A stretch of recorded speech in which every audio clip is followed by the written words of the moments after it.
I wanted this to happen. Hey everybody, welcome back to our channel. We are the Movie Couple. I'm Wendy. I'm Dustin. And we're here to talk about Guardians of the Galaxy. And Volume Baby Groot. 2. And so much Baby Groot. Well, as you guys know, you can see from our previous trailer reactions, we were both super excited. Super pumped to see this movie. And we were lucky enough, we got into a press screening and we saw it. Go ahead and let's start with what we liked about the movie.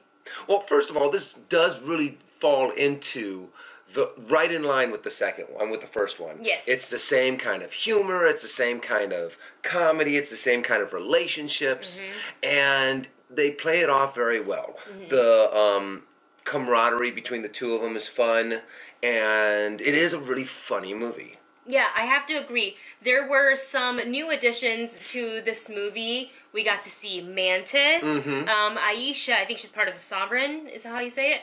The gold, all gold. There are new additions to the movie. Baby Groot, of course, he's not new, but he's super adorable. I absolutely loved, y'all gonna think I'm gonna say Baby Groot, but I absolutely loved Mantis. Really? I really felt like once she was introduced in the film, she rounded out the group even more. Yeah, she really did have kind of like the innocence of the group. Yeah. Of the group. Whereas she had no idea of like the outside world. I don't know if that's much of a spoiler, but it's, you know, it's, you can kind of tell it in the trailers. In the trailers, that she doesn't understand that telling someone like when she touched Star-Lord's hand, when she gave away that she didn't like it. She's so for her. Like she's so unaware that that's something that maybe people want to keep private. And of course, when you have someone like Drax egging her on, it just makes the movie so much fun. I would say the movie's pretty fast paced, even though it's long. It's like 2 hours and 15 minutes, but I say it's pretty evenly paced. The joke was very much like go go go, joke joke joke, and then they'll have like, you know, big action pieces, and they'll kind of fall right back. Of course, they'll have their witty banter during their fights too. And I have to admit, some of the action scenes were really cool. Lots of fun action, lots of good shoot 'em outs. There was a part of the movie, and no, I will not give it away because it's a spoiler, so I won't tell you which part of the movie it was, but it involves Baby Groot. And I don't feel like I'm spoiling it because Baby Groot basically is in the whole movie, so it's not like, oh, Wendy's talking about this part. But there was one part in one scene that he just did something kind of unexpected in Groot fashion, but it just really resonated with me, and it really triggered like the laughing. Just I laughed and I laughed and I laughed, and I was sitting next to Perry, and she was laughing to the point where the joke is now well over. It's been like 2 minutes, and I'm holding in my stomach because I don't want to laugh out loud, and people are going to be in the theater like, who's that idiot still laughing? And like, we've moved on from that joke already. Honestly, I also really liked Rocket.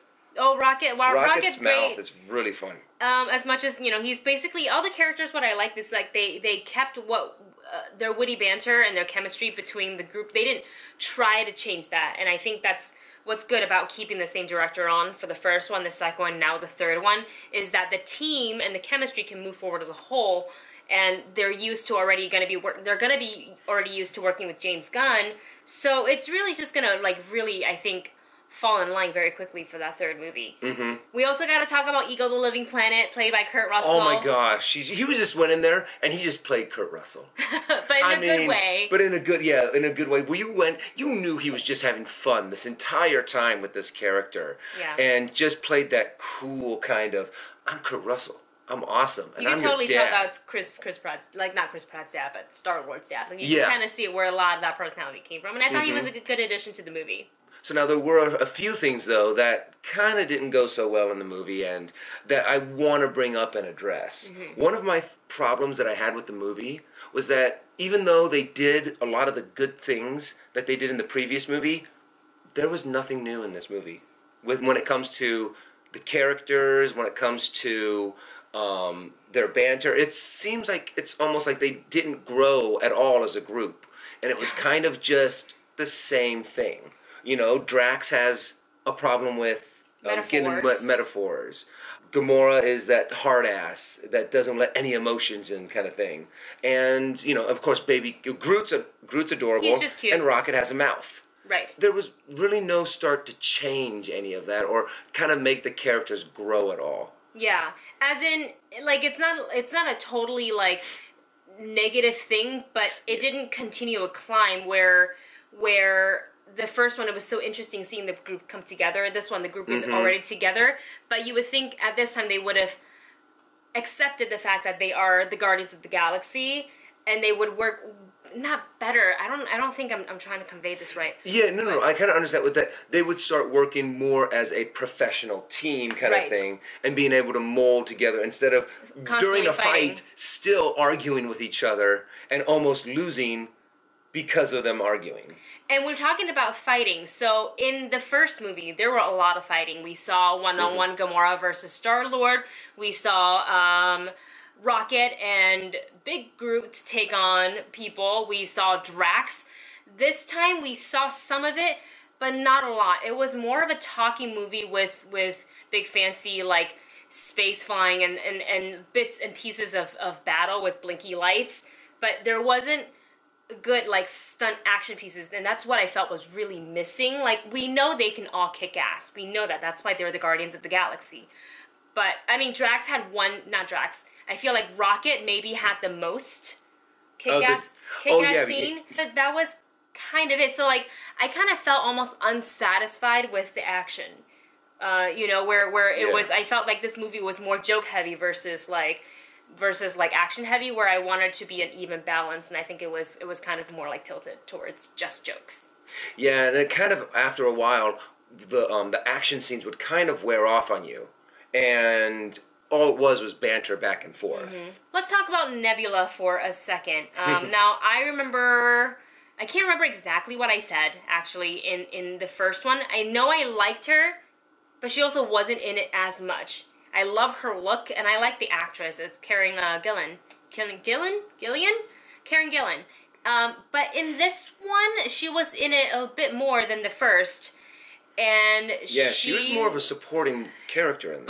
But to me, she felt more of like her acting and and I'm guessing that's where they wanted the character to go. But she was up here, and everything was, I'm going to overact, where everybody was a little bit more normal. So I guess you can make the argument that she is like that in the first one, so naturally she'd be like that in the second one. But it got to be a little bit much where I was like, all right, I'm over it now. I also had a little bit of a problem with the storyline because I found it to be a little, I don't want to say predictable, but something that I've seen many, many times. I can't say exactly what bothered me. Like, there's definitely a sequel formula I feel like they followed in this one. Yeah. A little, if you will. I guess it was also because of my anticipation for the movie. I really wanted it to kind of go in one direction, a certain direction. And then when it veered off, it might have just been me going, it didn't do what I wanted it to do. I wanted this to happen. And it didn't happen that way, and it happened in a way that I didn't really want it to go down. I feel like they focused on something else that, same with you, and I can't say it. God, I wish I could say it, but I can't. I feel like they focused on a less significant matter as opposed to where they could have stuck with a different direction. Yeah. So just remember this part of our review when you watch the movie and really think about it, and hopefully you'll understand where we're coming from. Not that we're asking you to agree with us, but you know, hopefully you just understand our point of view. I thought the baddie was going to be a completely different. I didn't know that the main bad person was the person that is bad. That is bad, but I have to admit, the character that was the main antagonist, I thought was really good, a really good character. Yeah, I agree with you. A lot of times, people in Marvel the villain in Marvel movies, everyone's saying it's kind of weak, right? But I thought the person not so much in this movie. I would say this villain is. I would put it up there, as one of the better ones. Before we give away any more spoiler, I wanted it to go another direction. Yes. For me, Guardians 2, not as great as the first one, but still very entertaining, still worth a trip to the theater to go see. I just felt like they focused way too much. It was like relied heavily on jokes where I wish they could have gone a different direction. I would have liked to see more action pieces as opposed to mostly jokes. And my score for this movie is going to be 7.5 out of 10. Oh, I'm just a little bit below you on that. I know I wasn't sure what. Yeah. Oh, you didn't know where I was gonna go? No, I was between a 7.5, and that might change later. But as of this review, it's 7.5 out of 10. And that's always the thing. Anytime you review a movie and then you go back and watch it again, you're like, oh, maybe I should have done this and I should have given it a better score. But no, maybe I should give it a lower score. I'm actually going to go with a 7. Now, I still think that this is a fun movie to go see. Definitely go out to eat some popcorn, have a few good laughs. Mm-hmm. And especially, it's one of the better movies that are out there right now. Yeah. So I've always said, go out, have fun, no matter what other people rate it. And you know what? Maybe if I watch it again, I'll give it a little bit better of a review. So everyone, those are our thoughts on Guardians of the Galaxy 2. Why don't you comment down below and tell us what you guys think and give us a like and subscribe. And we'll see you in the next review. See you guys.